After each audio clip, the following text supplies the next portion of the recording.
Ustaz, benda saya merupakan alami.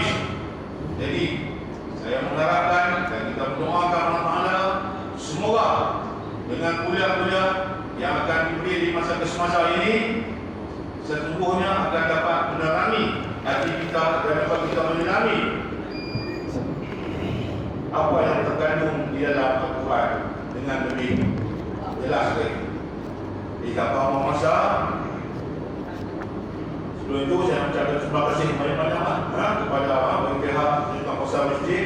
Terima kasih banyak kepada Al-Fadhil Ustaz Abdul Nasir kerana sudi dan sanggup menerima lamaran kita dan dapat beliau berhadir di sini untuk memberi kuliah bulanan. Dan saya harap kehadiran Abdul Nasir ini, Ustaz Abdul Nasir ini bukan saja khas untuk anak-anak karya di Masjid Berbasir, tapi sekurang-kurangnya dapat memberi kepada anak-anak karya lain yang berdekatan dengan kita.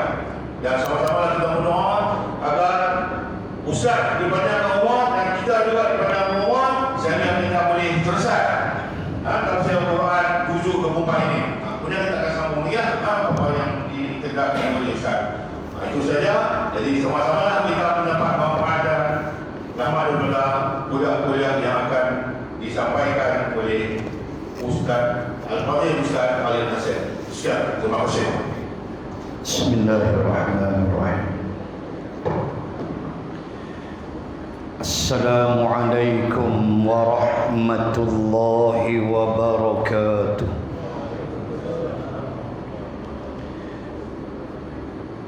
Alhamdulillahi wa kafa.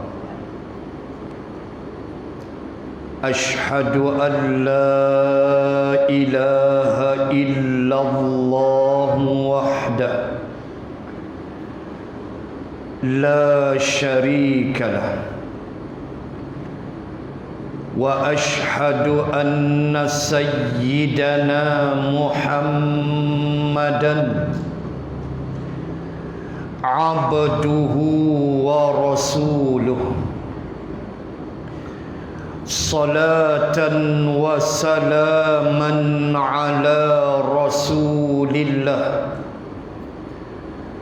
wa ala alihi wa sahbihi ajma'in.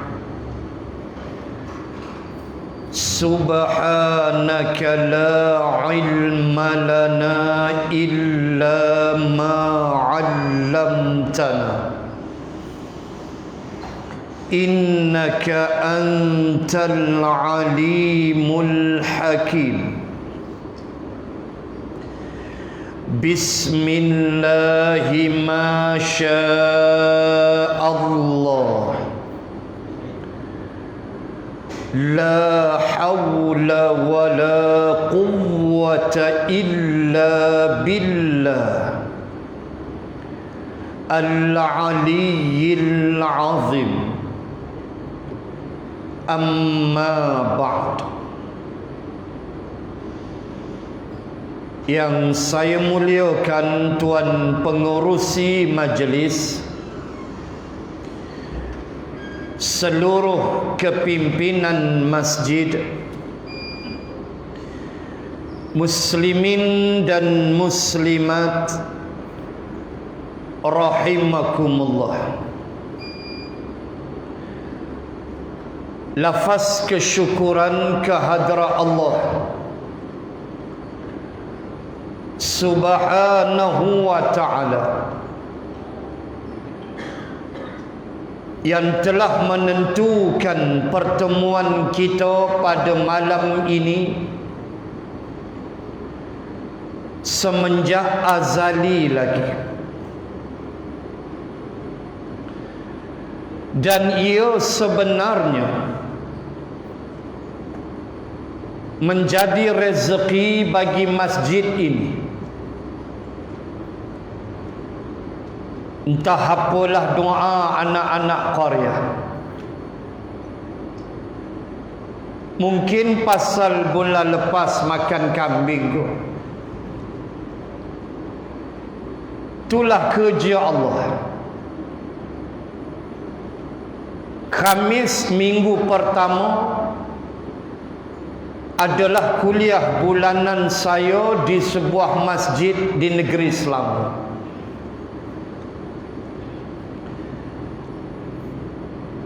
Tetapi akhirnya berubah suasana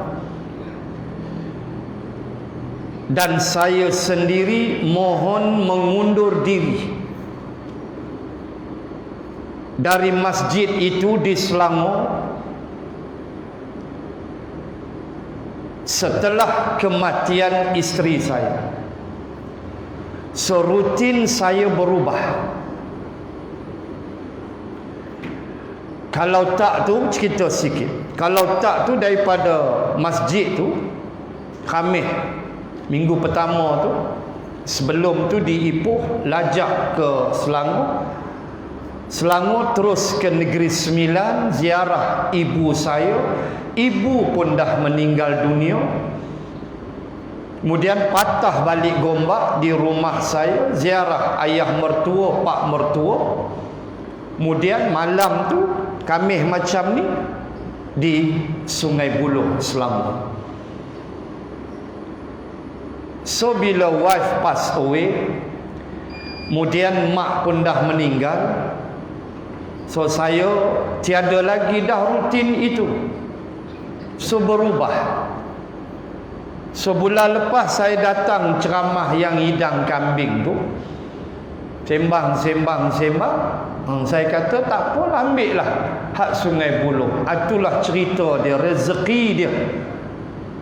Saya terpaksa cerita history ini sebab saya nak jaga hati masjid-masjid yang lain. Nanti kata apa pula? Tu saya katakan rezeki masjid ni, bahasa budak-budaknya depa cuk dulu. Hak tu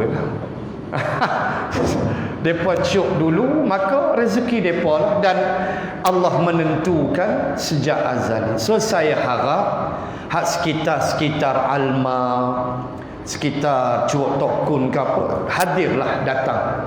Sebab saya nak entertain semua. Saya minta ampun, minta maaf. Kuliah saya tiap malam. Malahan program saya di Sarawak, di Kuching Sarawak pun dah tak boleh pergi. Kalau pergi pun kena kuarantin 14 hari. Tu bukan ceramah dah, itu seminar jawab dia. Dan saya mula di Kuching Sarawak sejak 2012. Lah 2020 hampir 8 tahun. Saya kira memadai dah di Sarawak itu, apatah lagi dengan Covid dan sebagainya. Maka di Sarawak pun pengisiannya sudah ada yang menggantinya. So itulah yang saya terpaksa cerita sedikit untuk maklumat muslimin dan muslimat sekalian. Baik. Yang kedua, saya memilih untuk membicarakan kitab tafsir almarhum Tuan Guru Ahmad Son Haji. Tuan biasa dengar nama dia. Seorang yang lahir di Indonesia dan bermastautin di Singapura. Dia seangkatan dengan Hamka. Dan kajian-kajian tafsir dia, tafsir Abrul Asir, nama tafsir dia. Kitab kita ni Abrul Asir, atau bahasa Melayunya gelombang di udara.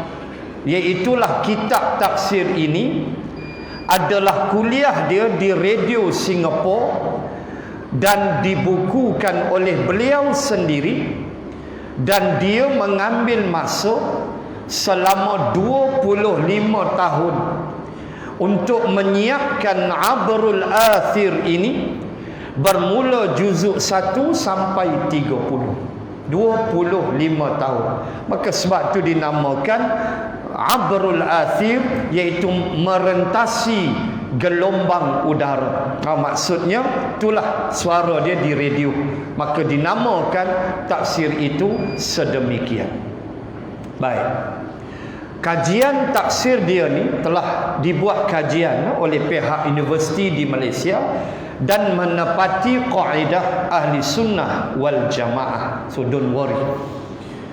dan beliau lahir tahun 1922 dan meninggal dunia pada tahun 2010. 2 Ramadan 2010 meninggal dunia pada usianya 88 tahun. Dan Singapura kehilangan seorang ulama yang hebat dalam menghuraikan ayat-ayat Al-Quran. Maka saya memilih tafsir beliau dengan bahasa mudah. Hamka Al-Azhar bahasa dia tinggi. Kita nak mengaji ni mudah-mudah, jangan duk pening-pening kepala.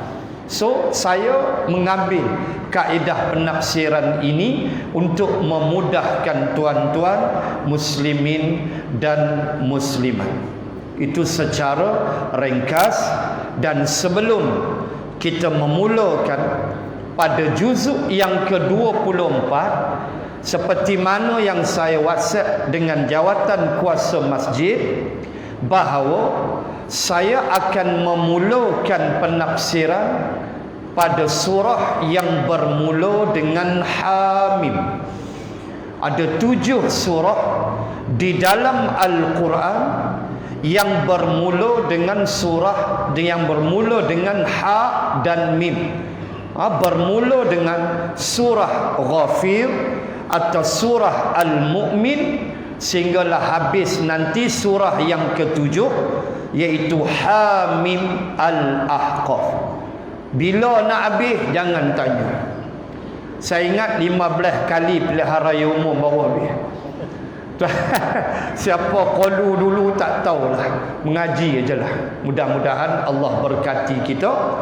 Dan tuan-tuan muslimin muslimat, buka kalau kitab tuan-tuan, saya kitab lama. Saya kitab lama. Kitab tuan-tuan muka surat 59. Kitab baru, kitaban jadi, dan kitab yang baru adalah pada muka surat 59 dan kita akan mula di situ. Mana abaikan surah Az-Zumar. Sebelum tu Az-Zumar. So kita mula muka surat 59 tuan-tuan, juzuk 24 surah Hamim Al-Mu'min sampailah nanti habis Hamim Al-Ahqaf. 7 in a row, 7 surah straight bermula dengan Ha dan Mim. Dan marilah sebelum kita memulakan majlis, kita membaca suratul Fatihah dan kita niatkan pahala bacaan kita ini kepada almarhum Tuan Guru pengarang kita, Tuan Guru Ahmad Son Haji. Mudah-mudahan segala usaha dia diberkati Allah dan menjadikan kuburnya salah satu dari taman-taman syurga. Al-Fatihah. A'udzubillahi minasyaitonirrajim. Bismillahirrahmanirrahim. Alhamdulillahi rabbil alamin. Ar-Rahmanir-Rahim. Maliki yaumiddin. Iyyaka na'budu wa iyyaka nasta'in. Ihdinas siratal mustaqim. Siratal ladzina an'amta 'alaihim ghairil maghdubi 'alaihim waladdallin. Amin. Baik. Surah Al-Mu'min kita mula insya-Allah. Surah Al-Mu'min mengandungi, sebelum saya baca di situ sebagai maklumat tambahan, surah Hamim Al-Mu'min mengandungi 85 ayat. Yang ni saya ambil daripada kitab Imam As-Suyuti, kitab Asbabun Nuzul, sebab-sebab penurunan ayat-ayat Al-Quran, karangan Al-Imam As-Suyuti rahimallahu ta'ala. Dia menulis bahawa Hamim Al-Mu'min mengandungi 85 ayat, 1199 kalimat dan 4960 huruf. Itu sekadar maklumat tambahan. Tak hafal pun tak apa. sekadar menyatakan keberkatan ilmu daripada Al-Imam As-Suyuti rahimallahu ta'ala. Dan sebelum kita melihat akan bab yang awal daripada surah Hamim Al-Mu'min, maka marilah kita mengambil faham bahawa di dalam Al-Quranul Karim, di sana adanya surah-surah yang bermula dengan huruf-huruf hijaiyah, atau selalu kita sebut dengan huruf-huruf muqatta'. Muqatta' makna yang terpotong-potong. Maka di dalam Al-Quran, di sana ada 5 bahagian surah-surah yang bermula dengan huruf-huruf hijaiyah atau huruf-huruf muqatta' itu. Yang pertama, surah yang bermula dengan 1 huruf, iaitulah surah Sad, diikuti dengan surah Qaf, kemudian surah Nun atau surah Al-Qalam. 1 huruf, Sad wal Qur'ani dzikr, kemudian Qaf wal Qur'anil Majid, kemudian Nun wal qalami wa ma yasturun. 1 huruf. Kemudian ada yang 2 huruf seperti Hamim yang akan kita bahas 7 surah ini, seperti Yasin, seperti Tasin, seperti Taha. 2 huruf. Ada yang bermula dengan 3 huruf, Alif Lam Ra, surah Yusuf, Alif Lam Mim, Al-Baqarah, Luqman, surah Ar-Rum, lambat-lambat dengan 3 huruf. Ada yang 4 huruf, Alif Lam Mim Sad, surah Al-A'raf, dan yang terakhir 5 huruf, Kaf Ha Ya Ain Sad, iaitulah surah Maryam alaihassalam. Takat itulah kenapa ini dibahaskan. Selain daripada kata ulama untuk mendidik manusia biasa guna short form, ini ulama bahas. Selain daripada itu, seperti mana contoh biasalah bila kita sebut SPR, tahu dah cerita pangkah pun kan. Bila sebut UPSR, tahu dah jahanam. Bila sebut SPRM, ketak kecut perut lah semua puak-puak kan. Suruhanjaya Rasuah, Pencegahan Rasuah Malaysia. Short form tu diajar, kata ulama, menggunakan short form itu melalui kaedah huruf-huruf muqatta'. OCPD, tahu dah, ketua polis daerah. Itu di antara. Dan yang paling besar ialah suatu kaedah tahaddi. Apa dia tahaddi? Tahaddi makna satu cabaran daripada Allah. Ingat ya, wa kadzalika anzalnahu Qur'anan Arabiyyan, dan demikianlah kami menurunkan Al-Quran itu di dalam bahasa Arab. Turun pada bangsa Arab yang memang mereka itu pakar-pakar bahasa Arab. Mereka memang hebat di sudut syair Arab.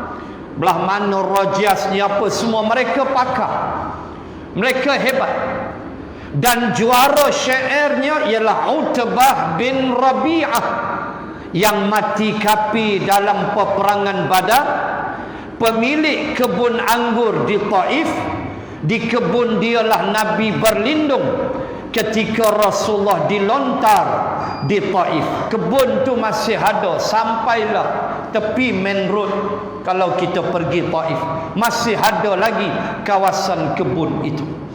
Utbah bin Rabi'ah adalah juara syair di pasar Ukas. Dia lahiru, dan syair dia akan digantung di kelambu Kaabah. Tiap-tiap tahun syair dia lah yang hebat. Mereka menentang Rasulullah. Nah, kamu pakar bahasa Arab, kamu hebat di sudut syair bahasa Arab, kamu bangsa Quraisy yang memang pakar bahasa Arab. Tu antara imam mazhab yang pakar bahasa Arab ialah Al-Imam Syafi'i. Bukan kata pakar, tetapi menghalusi syair-syair Arab. Kenapa? Kerana Al-Imam Syafi'i berketurunan, salah silah dia sampai Rasulullah sallallahu alaihi wasallam. Oh, Al-Imam Syafi'i keturunan Rasulullah. Ingat tu.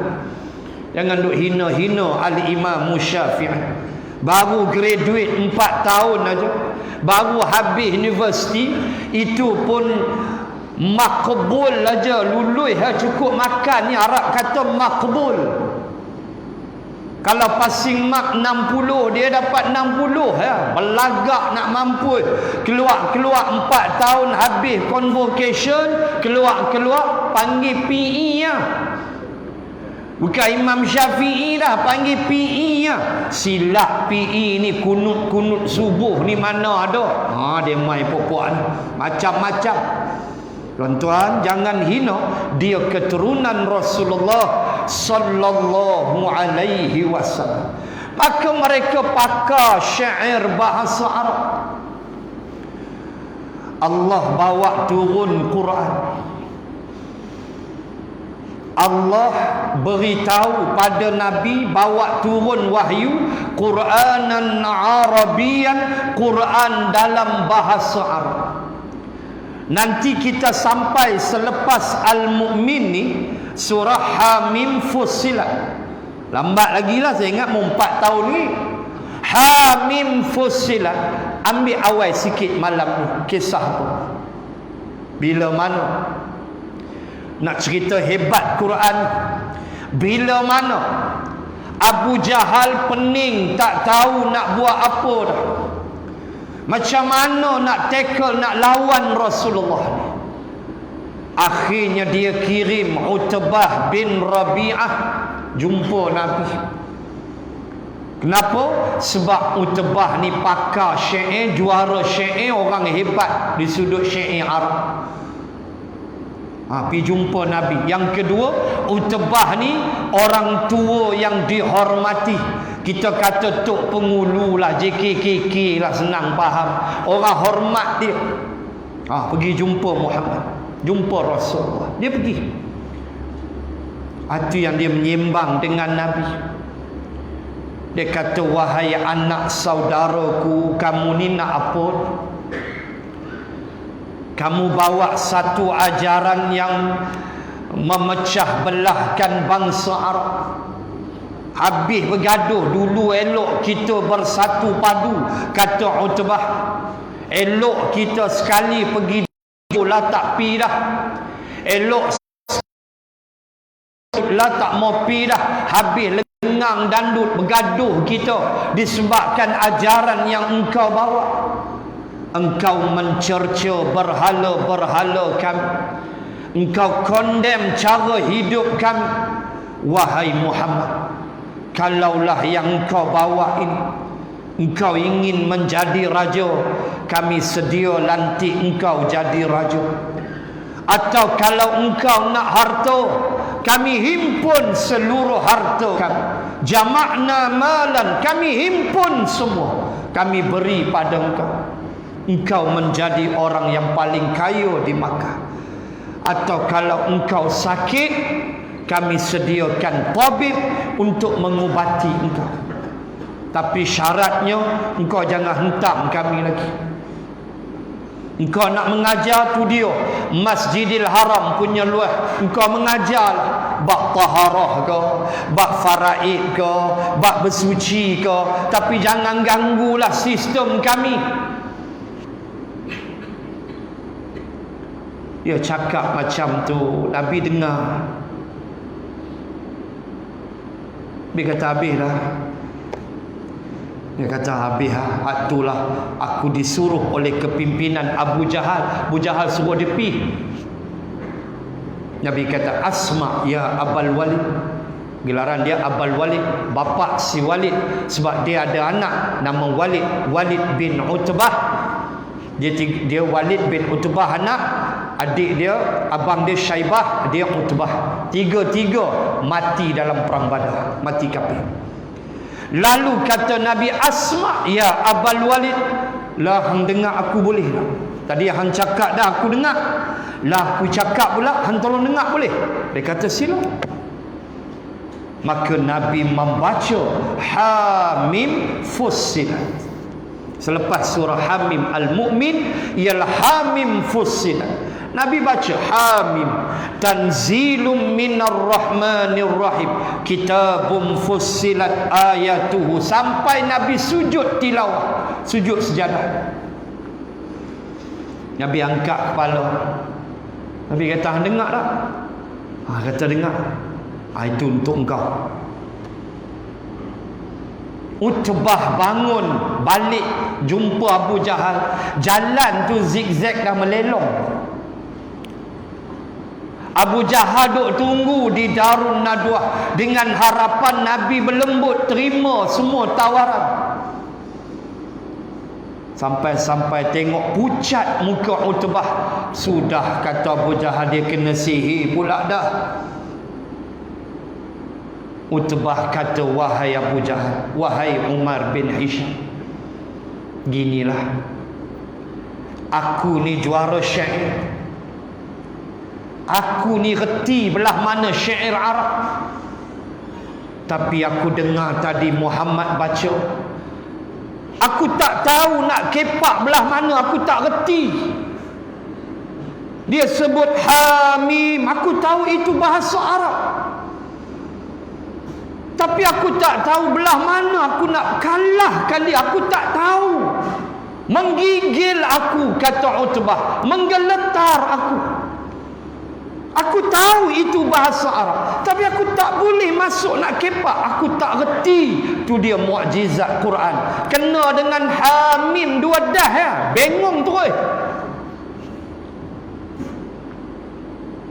Wahai Umar bin Hisham, kata Utbah, nama Abu Jahal lah Umar bin Hisham, kau nak kacau Muhammad, engkau kacau lah, aku tak mau dah, tobat lahum. Dia tak abang lah tobat lahum. Dia kata aku tak mau dah, mulai hari ni hang nak kacau hang punya pasal, aku tak mau dah ganggu Muhammad. Sebab aku dengar tadi daripada mulut dia, aku nak kata apa aku pun tak tahu, tapi bahasa Arab. Tu dia kisah Utbah bin Rabi'ah dengan Nabi sallallahu alaihi wasallam. Tu dia hebatnya mukjizat Al-Quran. Baru Hamim ya, tumbang dah, tak boleh lawan. Bayangkan orang Arab tu, pakar bahasa Arab pun tak reti nak lawan Quran. Melayu hebat. Melayu Quran, Allah kira Quran tak betul, Quran tak sesuai, hukum Quran lapuk. Kalau kita ikut hukum Quran, kita memutar jarum ke belakang. Bahasa Arab pun tak reti. Digempak di Pak Arab di Makkah, lari terus, tak reti cakap Arab, sembang dah rokok kuat. Tapi apa pun tak tahu. Lawan Quran hangit. Na'udzubillahi min zalik. Maka ingat, itulah mukjizat Al-Quran yang diturunkan Allah Subhanahu wa ta'ala. Baik. Bismillahirrahmanirrahim. Rujuk kitab. Pendahuluan mengenai surah Al-Mu'min. Surah Al-Mu'min juga dinamakan surah Ghafir ini adalah dari jenis Makkiyah. Ingat, dalam Quran ada surah-surah yang nama dia lebih daripada satu. Surah ni Hamim ini, Hamim Al-Mu'min, dinamakan juga surah Ghafir, keampunan. Nanti kita tengok ayat. Surah Al-Hujurat dinamakan juga surah Al-Akhlaq. Surah Al-Lahab yang tu imam baca tadi maghrib dinamakan juga surah Al-Masad. Al-Masad makna hablum mim masad, tali yang dipintal-pintal. Ayat penghabis sekali. Al-Masad makna tali yang dipintal. Cerita kena bakar dalam neraka. Pembawa kayu api, wa mra'atuhu hammalatal hatab. Surah Al-Isra dinamakan juga surah Bani Israel. Surah At-Taubah dinamakan juga surah Bara'ah. Bara'ah makna melepaskan diri. Pada ayat pertama, bara'atum minallahi wa rasulihi ilal ladzina ahadtum minal musyrikin, iaitulah Allah dan Rasulnya berlepas diri dari kepimpinan Makkah. Fasihu fil ardi arba'ata ashhur. Allah dan Rasul memberi masa kepada kepimpinan Abu Sufyan 4 bulan sahaja. Selepas 4 bulan, kalau kamu tak terima Islam, siap. Itulah surah At-Taubah dibacakan oleh Saidina Ali di hadapan Abu Sufyan yang pada waktu itu masih belum Islam. Satu pengisytiharan, 4 bulan je aku bagi masa, kata Allah. Empat nak terkedarah harap ke, empat nak sembah patung ke, aku bagi 4 bulan. Lepas ni empat siap. Nabi aku masuk dan menawan kamu. Itulah Fathul Makkah. Allahu Akbar. Banyak di dalam Al-Quran nama-nama yang lain, antaranya ini Hamim Al-Mu'min. Dinamakan juga dengan surah Ghafir, adalah jari jenis Makkiyah, yakni surah-surah yang turun di kota Makkah selama 13 tahun penurunan ayat-ayat Al-Quran di bumi Makkah. Maka ia dinamakan surah Makkiyah dan kebanyakannya berkisah kepada kisah-kisah akidah, pembalasan syurga neraka dan sedikit kisah orang-orang zaman dahulu. Belum ada hukum hakam. Hukum hakam surah Madaniyah setelah Nabi berhijrah ke Madinah. Baik. Yakni diturunkan di Makkah, kecuali 2 potong ayat, iaitu ayat 56 dan 57 adalah diturunkan di Madinah. Itu pandangan para ulama. 83 ayat turun di Makkah, hanya 2 ayat sahaja turun di Madinah. Bilangan ayatnya sebanyak 85 buah dan ia diturunkan selepas turunnya surah Az-Zumar. Baik, sekarang tuan-tuan pergi terus kepada perenggan yang bawah itu. Dalam hubungan ini, saya skip 1 dan 2, hubungan surah ini dengan Az-Zumar, yang tu saya skip. Terus kita pergi dalam hubungan ini. Abdullah bin Mas'ud radhiyallahu anhu telah berkata. Kita start di situ baru.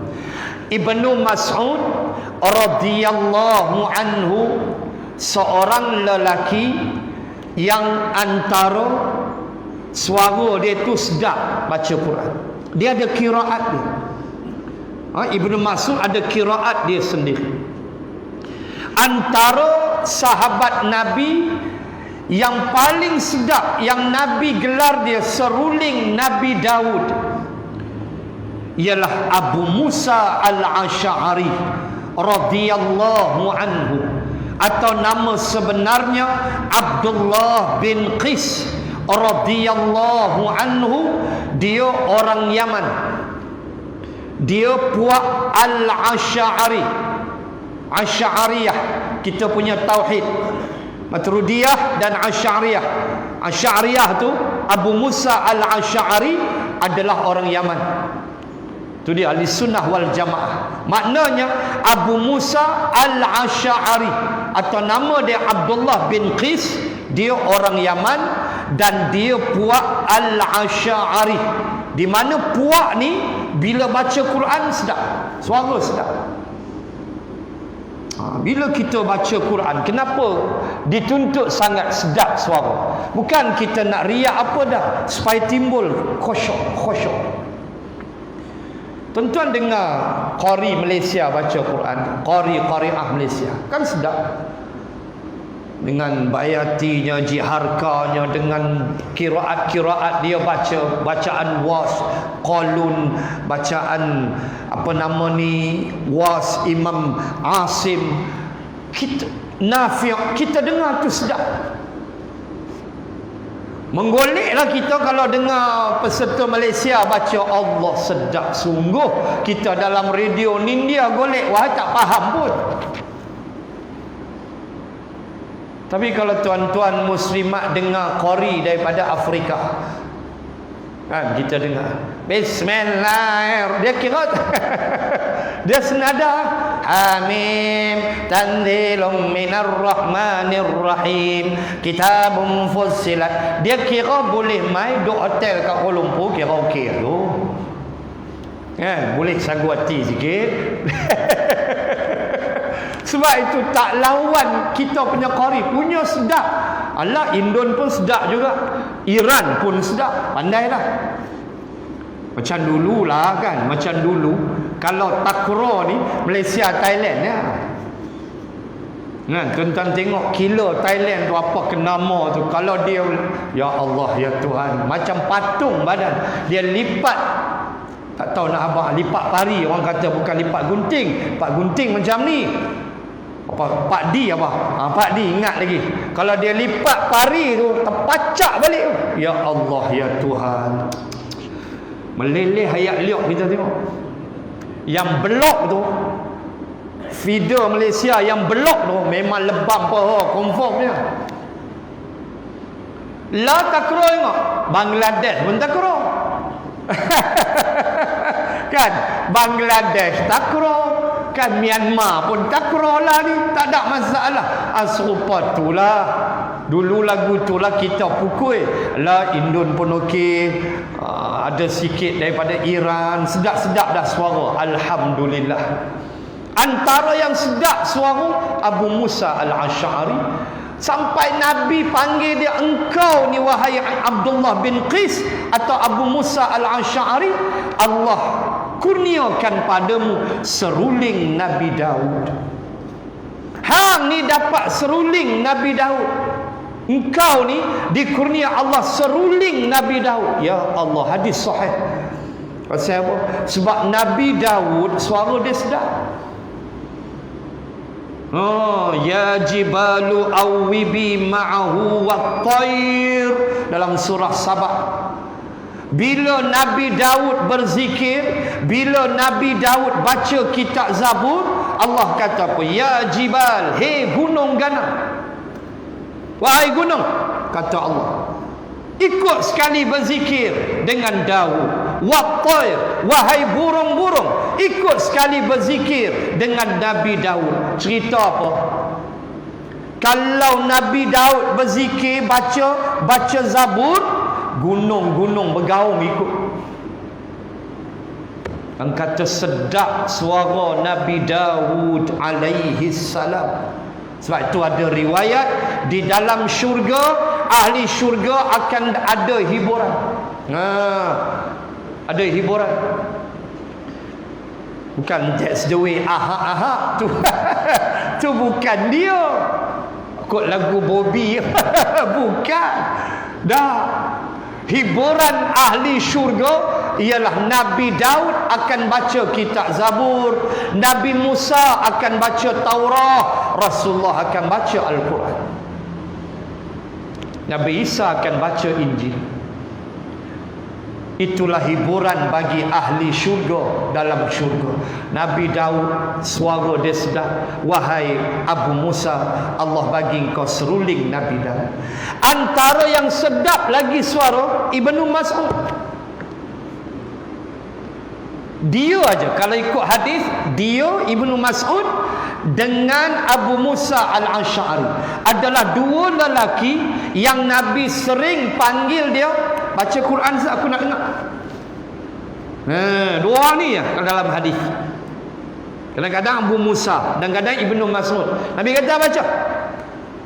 Hati yang pernah Ibnu Mas'ud baca, Nabi sampai teriak. Baca surah An-Nisa. Baca, Nabi menangis. Nabi kata cukup, berhenti.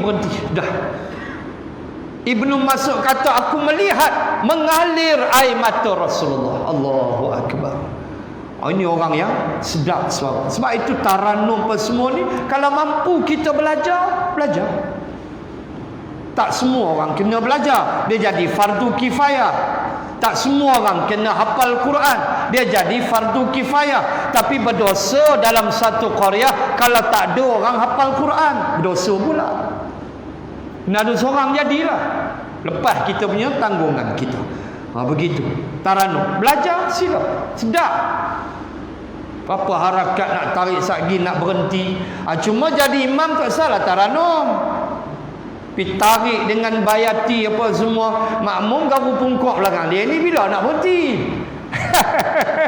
Jadi imam tengok sama makmum. Baca kita landai, baca cepat. Kita nak ambil surah panjang pun baca jangan terlalu perlahan, jangan pula terlalu cepat. Melanggar pula hukum tak boleh. Kena faham kaedah-kaedah dia. Baik. Ibnu Mas'ud antara yang sedap suara. Dalam hubungan ini Abdullah bin Mas'ud radhiyallahu anhu telah berkata, al-ha dan mim merupakan dibaj ataupun pendahuluan Al-Quran. Bermakna kemuliaan Al-Quran, antara mulianya Al-Quran ada yang dimulakan dengan ha dan mim. Itu pandangan dia yang pertama.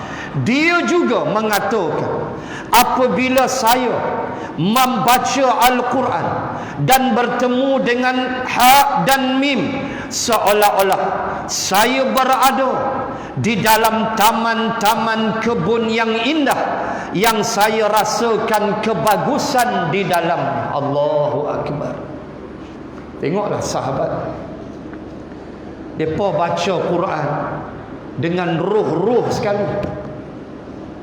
Kita baca Quran takat lidah main 2 minit mengantuk dah. Baca surat khabar tak apa, tambah surat khabar hari Sabtu nanti nak tengok belanjawan Covid. Besok bentang belanjawan, 6 hari bulan besok bentang belanjawan. So hari Sabtu mesti keluar paper. Nak tengok apa? Bonus ada tak ada? Dia kira bonus Tempat tak kira orang duk berhenti kerja punya ramai. Pandemik punya pukul. Allah kesian. Dan sudah banyak dah yang berniaga di tepi-tepi jalan. Bukan kata tepi jalan, tu traffic light merah orang berniaga. Dulu saya balik kampung saya di Gombak. Saya balik Gombak beberapa bulan lepas. Pagi lepas subuh saya berhenti di traffic light di Taman Greenwood tu dekat rumah saya. Bila merah saya tengok ada orang berjalan bawa nasi lemak. Ui, kita duk tengok senario macam ni di Indonesia Duk tengok senario ni di Jeddah. Kalau bas kita berhenti traffic light di Jeddah, satgi ada orang naik jual macam-macam. Saya tengok di Gombak tempat saya ada bawa nasi lemak dengan teh tarik siap. Kalau di Sungai Petani ada teh ais mengigau, tu lagi harum. Saya nak berhenti beli, takut mengigau. Mereka punya tulis tu punya sempoi teh ais mengigau. Dahsyat sungguh. Tak apalah nak tarik pelanggan, janji halal sudah. Tengok dia bawa nasi lemak, dia jalan. Ada juga orang buka tingkap beli. Orang pergi kerja kan pagi-pagi KL, tuan-tuan tahulah. Pukul 5.30 tu keluar dah, tu jam nak mampus tengah jalan tak lagi. Serabut. Saya sekolah di Kuala Lumpur, saya tahulah serabut dia lagu mana. Ya Allah, ya Tuhan, pening kepala. Tuan-tuan, tengok dia berjalan, bawa nasi lemak, bawa teh tarik. Tak lagi bila hijau, kereta tu jalan, dia relax, ada kursi dia. Astaghfirullah. Rupanya Sungai Tani pun ada lah. Tuan-tuan, penangan pandemik COVID-19 ni, Sungai Tani pun berlaku dah. Traffic light merah aja duk bawa jual mangga. Allah kesian, jual mangga dalam mangkuk jual. Siapa nak beli-belilah. Astagfirullah. Tengah panas pukul 2, pukul 3. Di kepala batas, saya pernah tengok di kepala batas. Dekat dengan bangunan UMNO, kepala batas traffic light depan tu. Pun dengan tutup muka nampak mata, tengah panas jual teh air. Dia jadi satu benda yang biasa dah sekarang. Allahu Rabbi. Dia jadi benda normal dah. Tuan-tuan, muslimin dan muslimat, kita baca Al-Quran dalam keadaan kadang-kadang tidak dengan jiwa kita, tetapi kadang-kadang dengan mulut sahaja, sehingga tidak meresap di dalam jiwa kita. Kalau baca paper, kemas elok. Baca WhatsApp sampai lunyai handphone, sampai nak tidur sat lagi. Saya yakin ni nak tidur sat lagi ni dia jari. Termasuk aku. Jangan sembang lah. Ada lah. Nak tidur dah tu. Nak tengok apa cerita ni. PM tepi ke, PM jadi ke apa. Kan kita pun nak tengok. Nak tidur dulu. Ya Allah, ya Tuhan. Quran baca 2 minit. WhatsApp baca sampai sekat setengah jam. Nak jawab letih dengan Allah. Ibnu Mas'ud kata, bila kami membaca surah-surah yang bermula dengan ha dan mim, kami merasakan kami berada dalam satu kebun yang luas. Kami rasa seronok berjalan dalam kebun itu, dan satu riwayat lain seolah-olah kami sedang memetik buah-buahan. Tu dia. Macam mana gamak mereka baca Quran? Kita pun baca juga Hamim, Tanzilum minar rahmanir. Kita baca juga. Tapi tak adalah sampai kita merasakan jiwa kita melayang masuk dalam satu kebun yang indah dan cantik. Allahu Akbar. Risau kita apabila kita membaca Al-Quran dalam keadaan hati kita lalai. Apatah lagi nak tadabbur. Na'udzubillah, kalau kita gagal tadabbur, Allah Ta'ala pesan, afala yatadabbaruna al-Qur'ana am ala qulubin aqfaluha. Ayat 23 surah Muhammad. Allah kata, apakah kamu tidak boleh tadabbur Al-Quran? Atau am ala qulubin aqfaluha, hati kamu aku dah kunci mati. Tengok Allah warning dalam surah Muhammad, surah 47, juzuk 26, ayat 23. Allah warning, kalau hampa tak boleh tadabbur Quran, aku nak tanya, am ala qulubin aqfaluha, hati kamu aku dah kunci ke?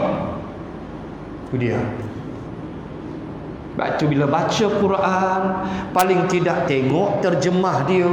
Kalau boleh ada kitab-kitab tafsir yang simple-simple, tafsir kepada pimpinan Ar-Rahman tu, jadilah hak tu pun. Kotlah tak ada tafsir Al-Qurtubi, Ibnu Kathir, hak ni besar-besar. Tak mampu, kadang-kadang tak mampu kita. Tafsir pimpinan Ar-Rahman tu jual di kedai warna merah, kitab Jawi tu, hak tu pun jadilah. Untuk kita melihat apa kehendak Allah Subhanahu wa ta'ala bila kita membaca Al-Quran. Baik. Maknanya dalam taman, dalam kebun yang dirasakan begitu seronok sekali, dan saya rasakan kebagusan di dalamnya. Seronok bila baca Hamim, macam berjalan di dalam kebun-kebun yang indah. Baik. Dan Ibnu Abbas radhiyallahu anhuma mengatakan, sesungguhnya tiap-tiap sesuatu itu ada pati dia. Makna ada inti lah. Pati makna inti. Ada dia punya macam core dia lah, teras dia. Sedangkan pati Al-Quran itu ialah Al-Ha dan Mim, iaitulah surah-surah yang bermula dengan Ha dan Mim.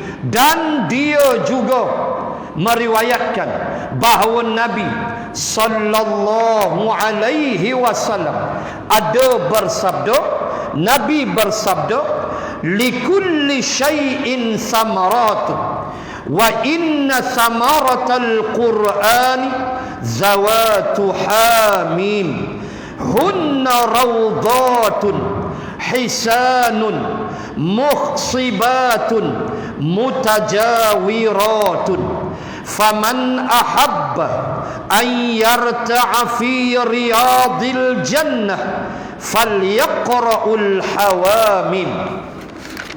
Mafhumnya, tiap-tiap sesuatu ada buahnya. Sedang buah Al-Quran itu ialah surah-surah yang berawalan dengan huruf potong Ha dan Mim. Hadis Ibnu Abbas, kata Nabi sebut, pertama, setiap sesuatu ada buah-buahannya, maka Quran itu buah-buahan dia, kata Rasulullah, adalah surah yang bermula dengan Ha dan Mim. Ia merupakan taman-taman perkebunan yang indah, yang subur, yang berdekatan antara satu dengan yang lain. Barang siapa ingin hendak bersenang lenang di dalam taman-taman syurga, hendaklah dia membaca surah-surah yang berawalan dengan huruf potong Ha dan Mim tersebut. Allahu Akbar.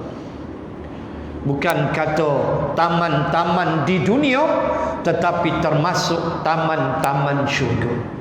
Ini kehebatan, kelebihan surah-surah yang bermula dengan Hamim. Subhanallah. Baik. Dan ada pula sebuah hadis riwayat Ibnu Abbas juga menyebut, masalul hawamim fil Quran kamathalil habirati fis thiyab. Diumpamakan surah-surah yang berawalan dengan huruf potong Ha dan Mim di dalam Al-Quran itu ialah habirat. Habirat makna satu perhiasan untuk pakaian. Orang Arab dia gelar benda tu habirat, iaitu semacam satu perhiasan bagi pakaian. Maknanya pakai jubah dan ada lakut dia hias-hias jubah tu. Maka demikianlah Ha dan Mim menjadi penghias kepada Al-Quran itu sendiri. Allahu Akbar. Baik, kita mulakan. Takat mana berhenti, kita berhenti, sambung bulan depan. Baik. Bismillahirrahmanirrahim. Hamim. Allah yang mengetahui maksudnya, huraiannya. Hamim. Allah yang mengetahui akan maksud dan rahsianya. Itu kaedah paling mudah. Walaupun ada penafsiran dari para sahabat, tetapi itu diraikan dan makna sebenar adalah milik Allah. Ada sahabat, nanti kita tengok, ada pandangan-pandangan sahabat apa makna hak, apa makna mim, apa makna alif lam mim. Ada yang taksir alif itu Allah, lam itu Jibril, mim itu Muhammad.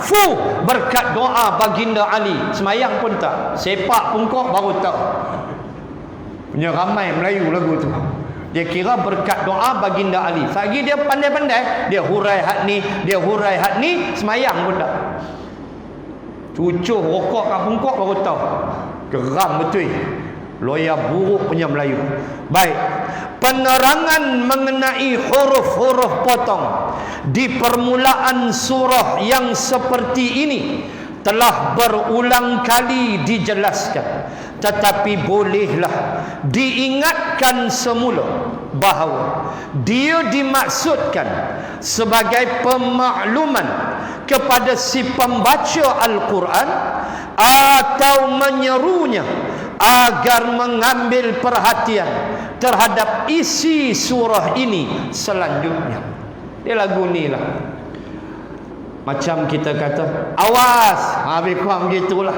Makna ada benda besar.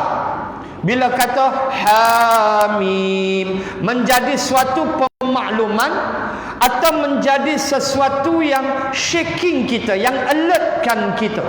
Allah, itulah kata hebat Quran. Tak tahu nak cakap dia punya mukjizat kehebatan. Allahu Rabbi. Semacam satu seruan. Hampa jaga ni, aku nak abak ni. Seolah-olah begitu. Allah beritahu Hamim. Kita pun bersedia untuk menanti apa arahan selanjutnya. Subhanallah. Itu maksud daripada perenggan itu. Baik. Setengah ahli tafsir menyebut Hamim nama surah. Okey, setengah sebut biasalah Hamim ni nama surah. Hamim Fussilat, ada yang sebut surah Fussilat, ada yang sebut surah Al-Ahqaf, tapi ada yang sebut Hamim Al-Ahqaf, no problem. Ada yang sebut surah Al-Jasiyah, ada yang kata Hamim Al-Jasiyah, tak ada masalah, dua-dua boleh pakai. Baik. Atau huruf ha itu merupakan awalan pembukaan nama-nama Allah. Ada pula tafsir begitu. Kita raikan, walaupun kita sebut Allahu Ta'ala a'lam, Allah lah yang mengetahui maknanya, tetapi meraikan pandangan mufassirin tidak salah. Sebab pandangan ini tak ada salahnya, cocok dengan apa yang diajar oleh Allah. Baik. Ada yang menyebut sebagai pembukaan nama-nama Allah seperti Halimun, Hamidun, Hayyun, Hakimun, Hannan. Ada yang sebut begitu. Ha itu begitulah. Halimun, Hakimun, Hamidun, Hannan. Itu nama-nama Allah. Dan huruf mim pula awalan nama-nama Allah seperti Malik, Mujib dan Mannan. Wallahu a'lam. Itu hanyalah pandangan-pandangan mufassirin yang kita raikan. Apa yang penting ialah Hamim, Alif Lam Mim, Alif Lam Ra, Ta Sin, Ta Sin Mim, Taha, apa saja yang mula dengan huruf-huruf hijaiyah atau huruf-huruf muqatta', maka jawab kita Allahu Ta'ala a'lam. Baik. A'udzu billahi minasyaitonir rajim. Tanzilul kitabi minallahil azizil alim. Diturunkan kitab ini dari Allah yang maha perkasa lagi maha mengetahui. Huraiannya bulan depan. Bulan depan InsyaAllah kita sambung bulan hadapan. Kitab ni Bang Rahim, kitab ni bagi pinjam dia kan macam mana? Bagi balik. Kalau boleh belilah.